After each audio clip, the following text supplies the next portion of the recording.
Bible word prophecy suggests a God-given ability to see some event or series of events in the future. The label is very distinct. In history, there was much debate as to which vision from who was qualified to be called a prophecy from God.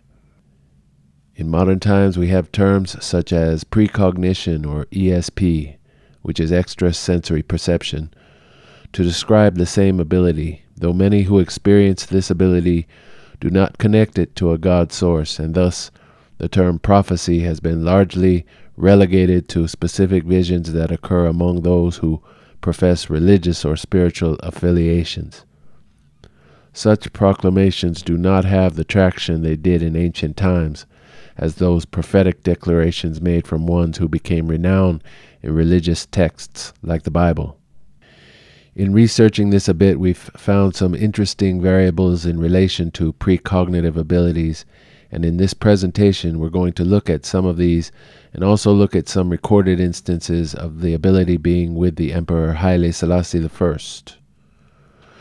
We'll examine how certain elements of his particular station in history fit into a somewhat common profile among a list of others who also possess the said ability. Since there is a religious or spiritual angle that links the emperor to this precognitive ability, we might as well call it prophetic. We don't have to grapple over semantics.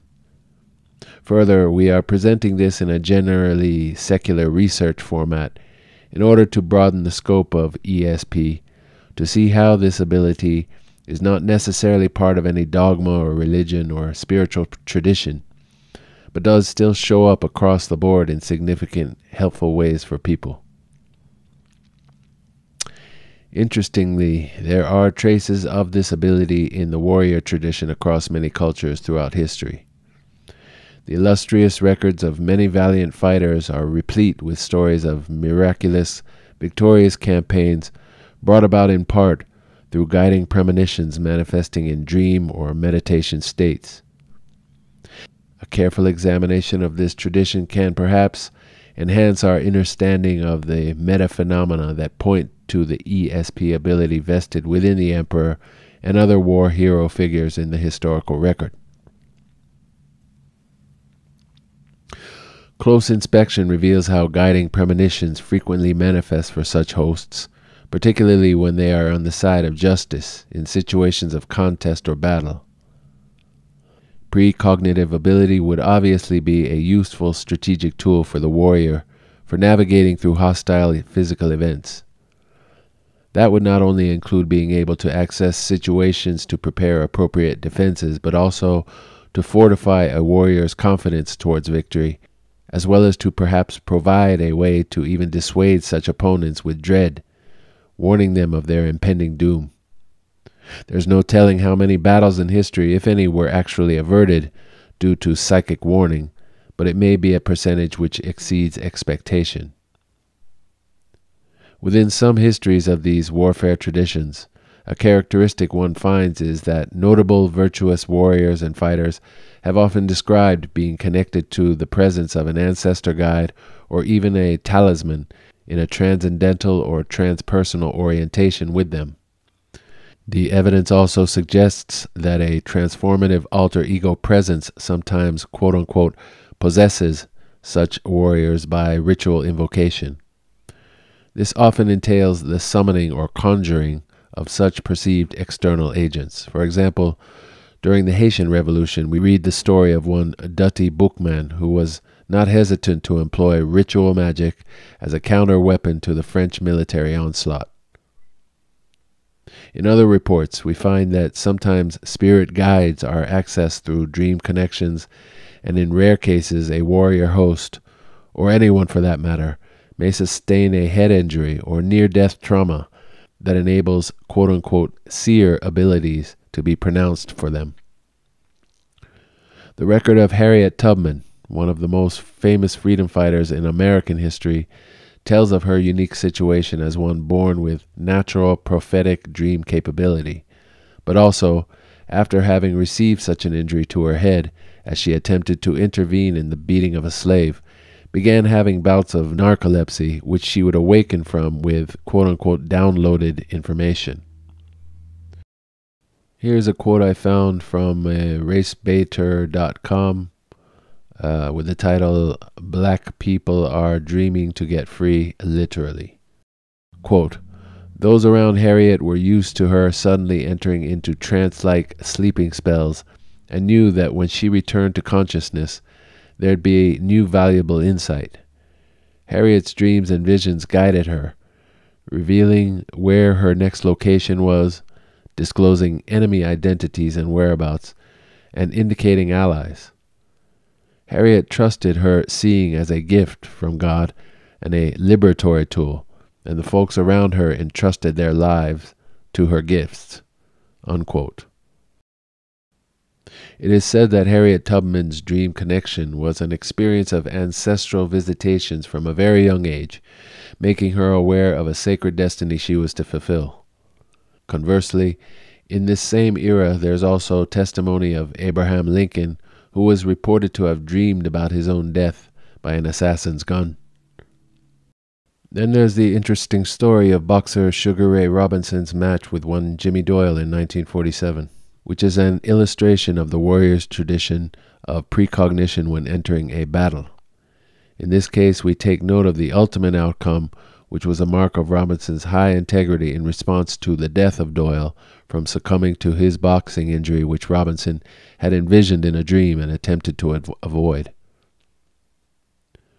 From Wikipedia article we read, quote, "In June 1947, after 4 non-title bouts, Robinson was scheduled to defend his title for the first time in a bout against Jimmy Doyle. Robinson initially backed out of the fight because he had a dream that he was going to kill Doyle. A priest and a minister convinced him to fight. His dream ended up becoming a reality. On June 25, 1947, Robinson dominated Doyle and scored a decisive knockout in the 8th round that knocked Doyle unconscious and resulted in Doyle's death later that night. Robinson said that the impact of Doyle's death was, quote, very trying, unquote. After Doyle's death, criminal charges were threatened against Robinson in Cleveland, up to and including murder, though none actually materialized. After learning of Doyle's intentions of using the bout's money to buy his mother a house, Robinson gave Doyle's mother the money from his next 4 bouts so she could purchase herself a home, fulfilling her son's intention, unquote. Even closer to home, we can mention the reputation of Leonard Howell, considered to be one of the first leaders in Rastafari, as a mystic among his peers, said to possess seer capabilities which manifested as guiding visions he would use to instruct and manage critical situations. To many, he was even considered one and the same as Christ or the Emperor. Unfortunately, this would be used against Howell by his opponents, the authorities in Jamaica, who saw him as a social pariah and a seditious threat. He was eventually arrested and institutionalized in an insane asylum. In some circumstances, a person will in some manner reflect the presence of an ancestral progenitor through their lives.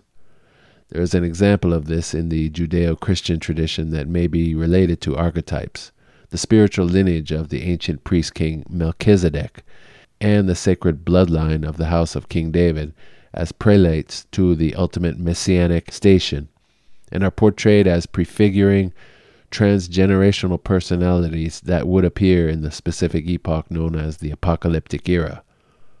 Coincidentally, we see the allusion to the emperor's biblical pedigree frequently highlighted in the news reports of the day during the Italian invasion, as they often referred to His Majesty by the nickname Little David.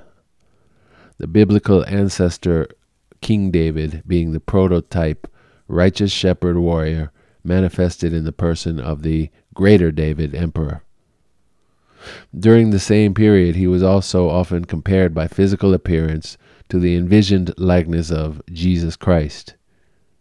There are also anthropomorphized descriptions of him as having the stark facial features of a lion too. These popular anecdotal religious references in of themselves would not naturally carry much weight in the research about messianic personhood of the emperor, but they certainly are intriguing when combined with the aforementioned attributes belonging to the emperor. Incidentally, Mussolini fashioned himself as the archetype rebirth of Julius Caesar. So, for what it's worth, these physical depictions, in our view, are physical manifestations of archetypal resonance. However, these postulations, if accurate, seem to be exceptions to the argument we are making about ESP abilities being more common to a subset of everyday people. It gets complicated because the theory of archetypal synchronistic resonance, a theory published by Mishloff and Kreipel, identifies certain random individuals who do not necessarily possess the level of renown or pedigree as the emperor, and yet testify to their own parapsychological experience, which identifies notable archetypal figures from the ancient past in transpersonal manifestation in their personal lives. One might conclude here that physical epiphenomena is relatable to the phenomena of psychism, ESP, or other related terms, in the sense that anthropological synchronistic resonance, similar to the idea of reincarnation, holds the potential for forming individuals that are to be born, which is comparable to precognition ability as a mental formation of events that have the potential to be born. Both have to do with nonlinear space-time parameters. One American publication, the Chicago Defender, in 1944, published an article titled, quote, Haile Selassie, the world's most respected prophet, unquote, presenting the emperor as a prophet of the age, quoting him as having declared several specific, precise details about the upheaval that would soon come to pass in Ethiopia and in the world prior to the events themselves transpiring. Here's a quote we took from that article. Quote, as a matter of fact, it was his prophecy connection with this cowardly attack.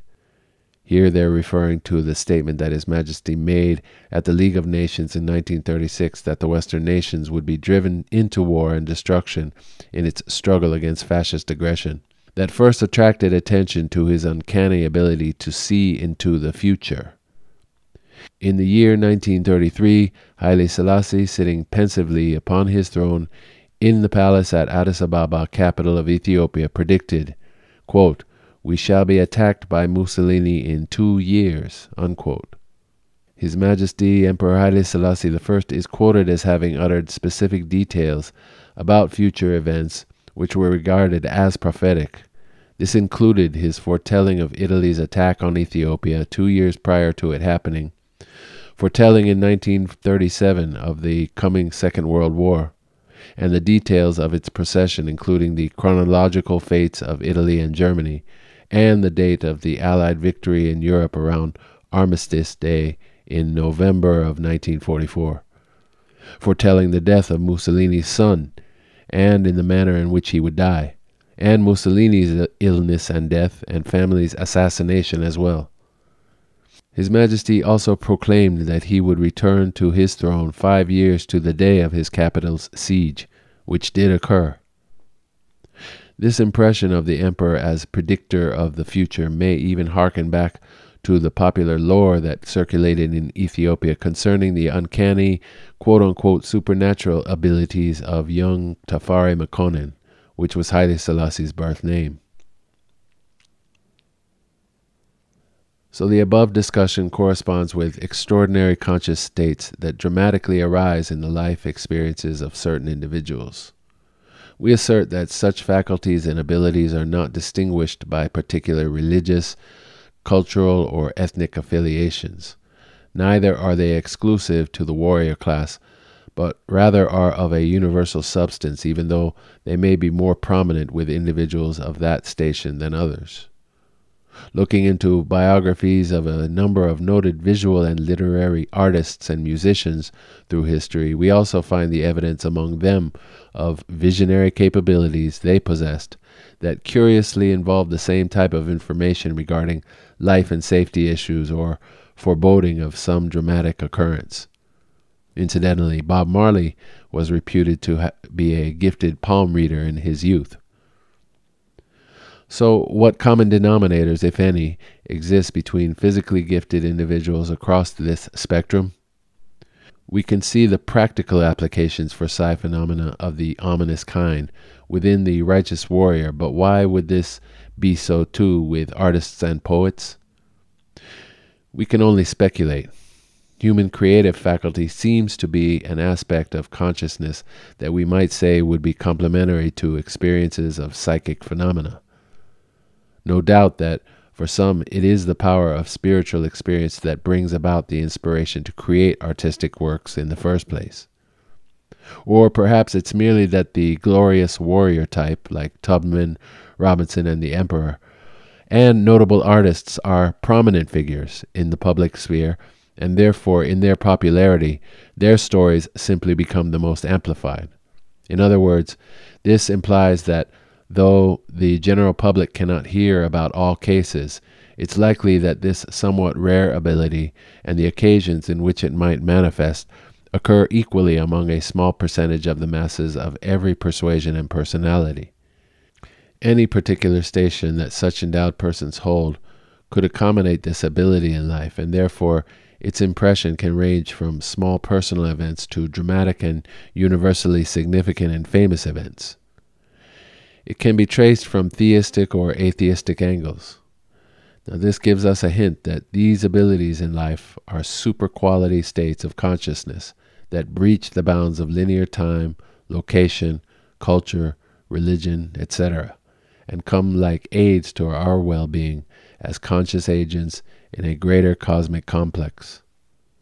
This is what we are. Now I am ending this presentation here and tributing it to the Rastafari family worldwide as an inspiration for many of the works that I have done. Rastafari continues its struggle against injustice and advocates for universal truth and rights worldwide in the name of His Imperial Majesty Emperor Haile Selassie I. Like and subscribe to this channel if the information we present is informative to you. And please continue to watch for further presentations we make about the Emperor Haile Selassie I and this expansive cosmological journey we call life. Truth Power.